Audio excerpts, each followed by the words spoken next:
we had to fight this week, all week, because she wanted me to bring her Christmas decorations, and I refused to bring them before the day after Thanksgiving. And here we are. House not decorated. Listen, I hear what you're saying. Listen, I hear what you're saying. But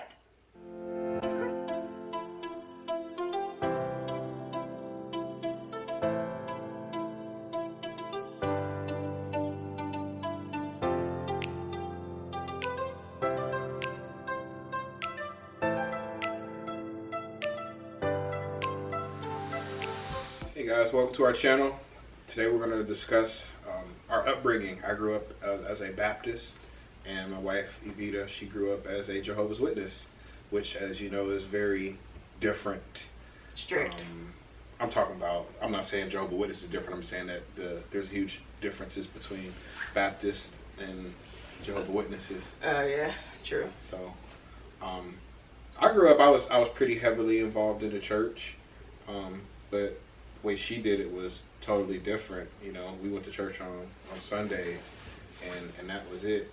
Yes, I grew up. It wasn't we weren't allowed to call it a church. They were like the Kingdom Hall. I grew up in the Kingdom Hall, and it was very strict. My mother was very strict with us. We had meetings every Monday, Tuesday, and Sunday. On Sundays, it was like from 9 to noon, and then Monday it was like from I think 6 to 8 or something like that. I can't remember. And then we also had it on Wednesday, and that was like 3 hours. I don't remember the times, but sometimes my mom would go to more than one meeting on Sunday. So we had been spending like 7 hours just like learning the word. That's a lot. That's a lot. And yeah. How do you feel that helped or hindered you as an adult? I feel like, well, the way my mom brought us up was, like I said, she was very strict. So we didn't get to do a lot of things. Of course, everyone knows, like, Jehovah's Witnesses don't celebrate holidays. They don't celebrate birthdays. Like, they don't do nothing. Like, everything is about God and spreading the word. That's what all that is about. So I feel like, I don't know. I feel like I missed out on a lot as a child. So... And then as I got older, I feel like certain things, I'm still a little childish. You think I'm childish? Yes. Let me tell America, listen. Yeah. She talked about missing out on things because she grew up not celebrating holidays. And when we first met, she didn't celebrate any holidays. She wasn't actively a participant in Jehovah's Witness, but she still held on to those, her upbringing, basically. So she didn't celebrate any holidays, no birthdays, no Christmas, or nothing. Listen, when I say this child goes all out for Christmas now, it is an annual fight to not... We had to fight this week, all week, because she wanted me to bring her Christmas decorations, and I refused to bring them before the day after Thanksgiving. And here we are.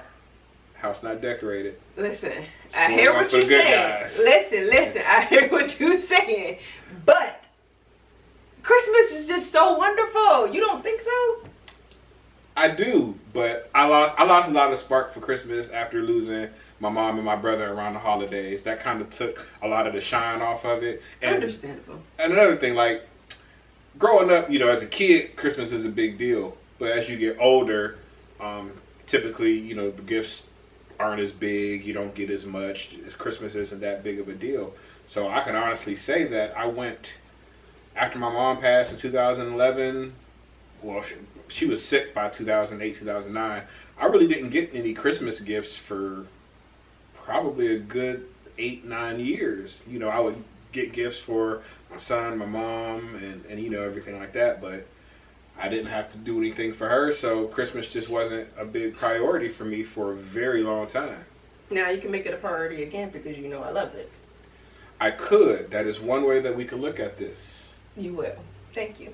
I mean, it's a progress. I'm in a process, rather, not a progress. I just really love it. Like I said, I grew up not celebrating it. Once I got to experience it, I'm like, oh my gosh. So like this year. It was like a kid tasting candy for the first time. Her eyes lit up. As soon as she opened her first gift, she was hooked. I am. And like this year, I just went trick-or-treating for the first time. I took my godson.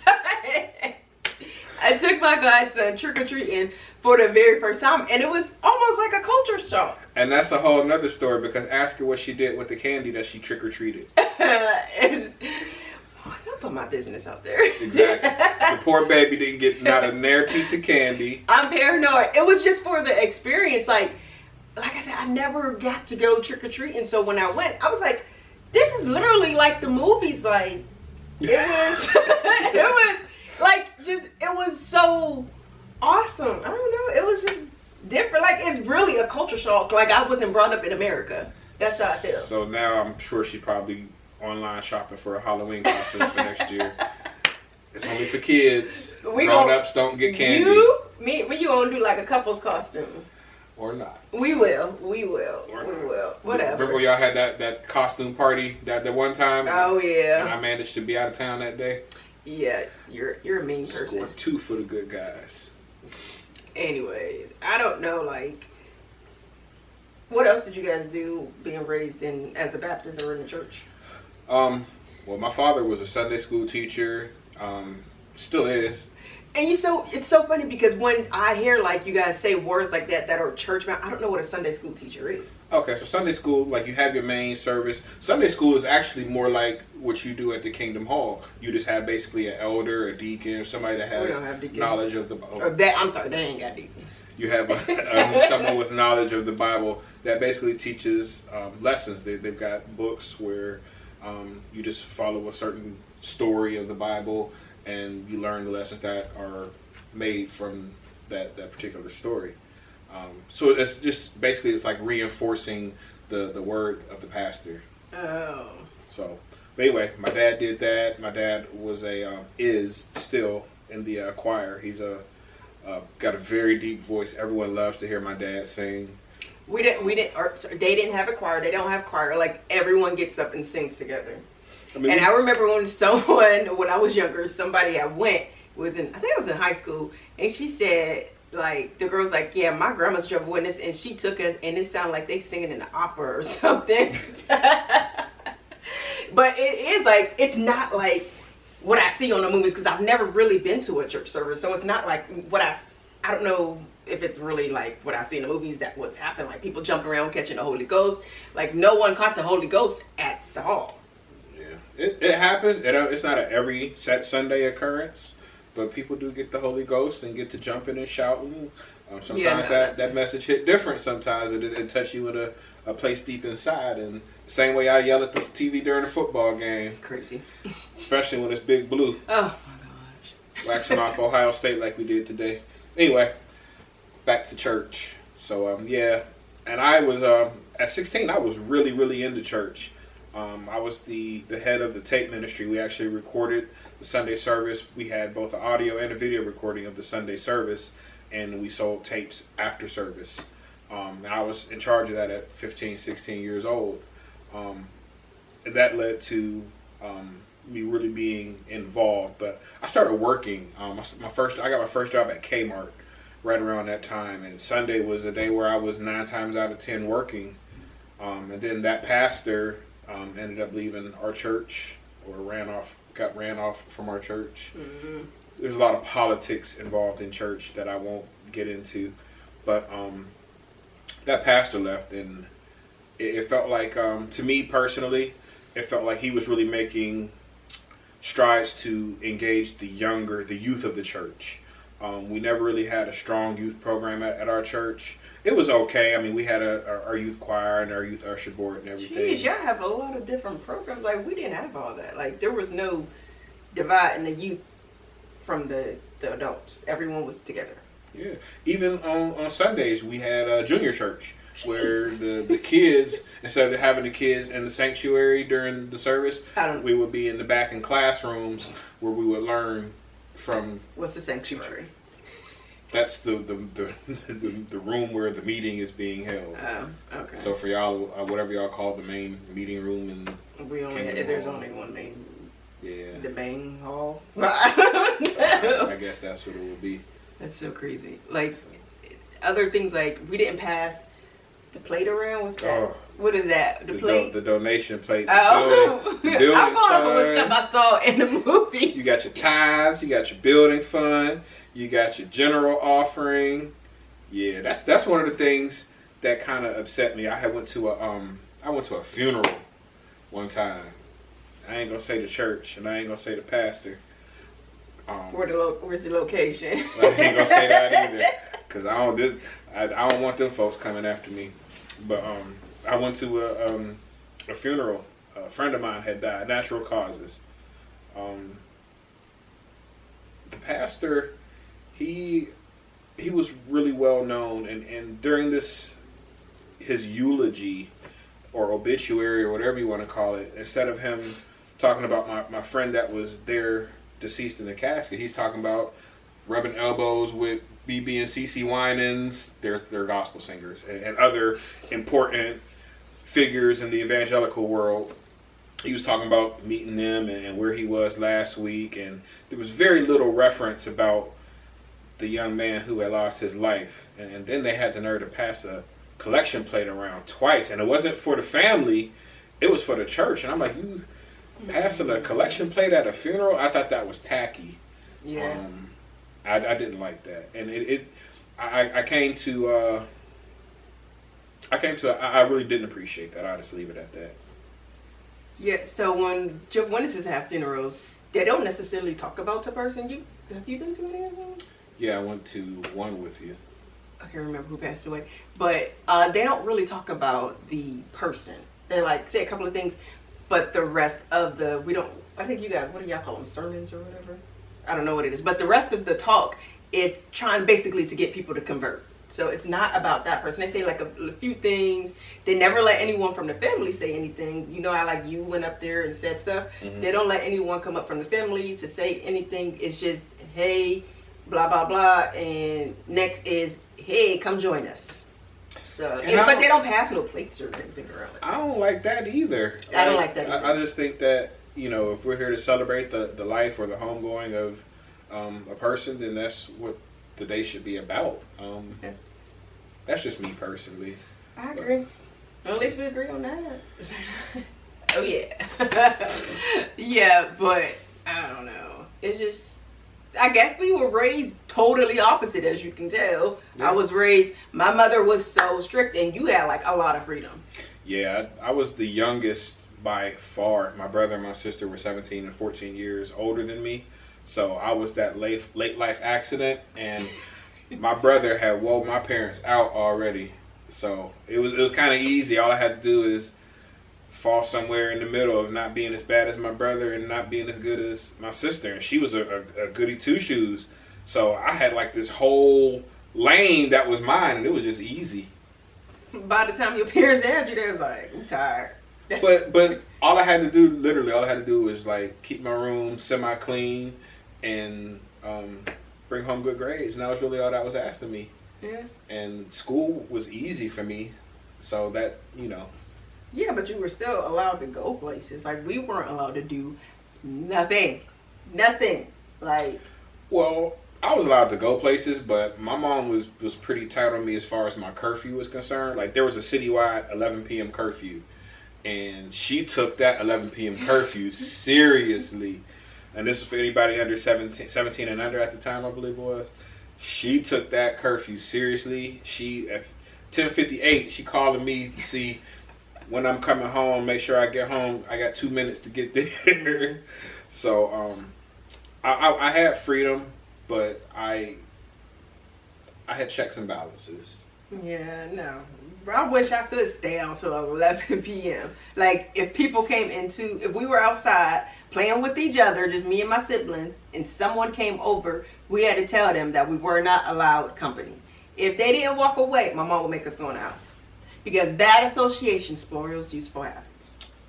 Yeah, so that wasn't how I grew up. Yeah. I was, once the sun came out, I was in the streets. I used to get in trouble for not checking in.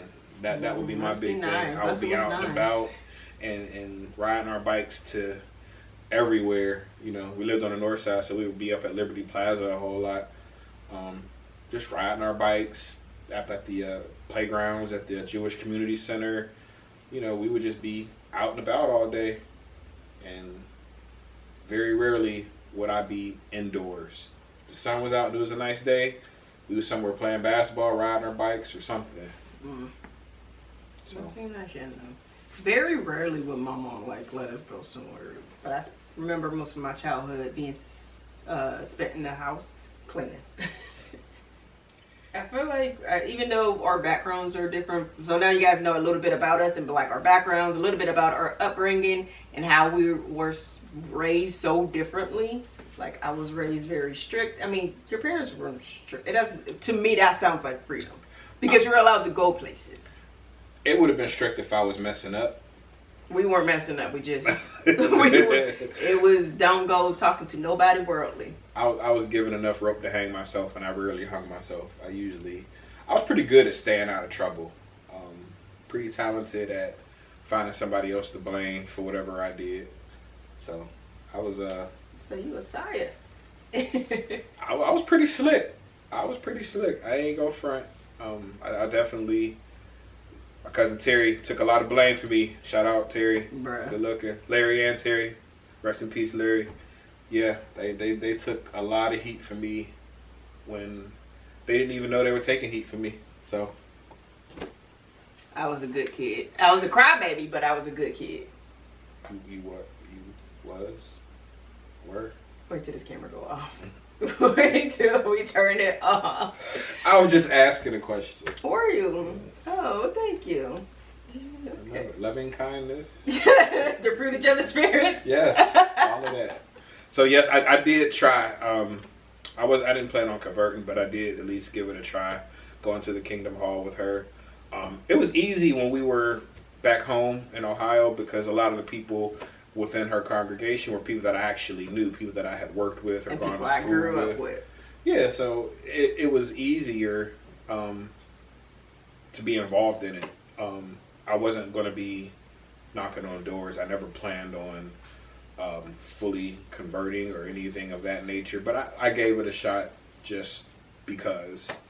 And like I said, when we were there, it was okay because there was people that I knew, and there were some things about it that I could appreciate. I like that the pastors, the speakers, did not get paid. So there wasn't money involved in it. There wasn't like a offering plate being passed around every single day. And the people up there, they genuinely seemed to care. So it was cool. But when we came down here, it was totally different. And I find that people in the South overall are friendlier.